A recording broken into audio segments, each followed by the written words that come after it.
पुस्तक को इंग्लिश में क्या कहते हैं? तो दोस्तों पुस्तक को इंग्लिश में बुक कहते हैं। नेक्स्ट है आवर्तकाल को इंग्लिश में क्या कहते हैं? तो दोस्तों आवर्तकाल को इंग्लिश में टर्न ओवर टाइम कहते हैं। नेक्स्ट है प्राचीन काल को इंग्लिश में क्या कहते हैं? तो दोस्तों प्राचीन काल को इंग्लिश में एंशिएंट टाइम कहते हैं। नेक्स्ट है वैदिक काल को इंग्लिश में क्या कहते हैं? तो दोस्तों वैदिक काल को इंग्लिश में वैदिक पीरियड कहते हैं। नेक्स्ट है सामान्य वर्तमान काल को इंग्लिश में क्या कहते हैं? तो दोस्तों सामान्य वर्तमान काल को इंग्लिश में सिंपल प्रेजेंट टेंस कहते हैं।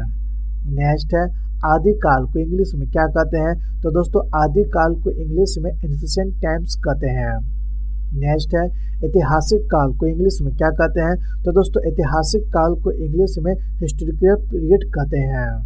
नेक्स्ट है आधुनिक काल को इंग्लिश में क्या कहते हैं? तो दोस्तों आधुनिक काल को इंग्लिश में मॉडर्न पीरियड कहते हैं। नेक्स्ट है दक्षिण पूर्व को इंग्लिश में क्या कहते हैं? तो दोस्तों दक्षिण को पूर्व को इंग्लिश में साउथ ईस्ट कहते हैं। नेक्स्ट है दक्षिण पूर्व दिशा को इंग्लिश में क्या कहते हैं? दोस्तों दक्षिण पूर्व दिशा को इंग्लिश में साउथ ईस्ट डायरेक्शन कहते हैं। नेक्स्ट है पूर्व पश्चिम उत्तर दक्षिण को इंग्लिश में क्या कहते हैं? तो दोस्तों पूर्व को ईस्ट, पश्चिम को वेस्ट, उत्तर को नॉर्थ और दक्षिण को साउथ कहते हैं।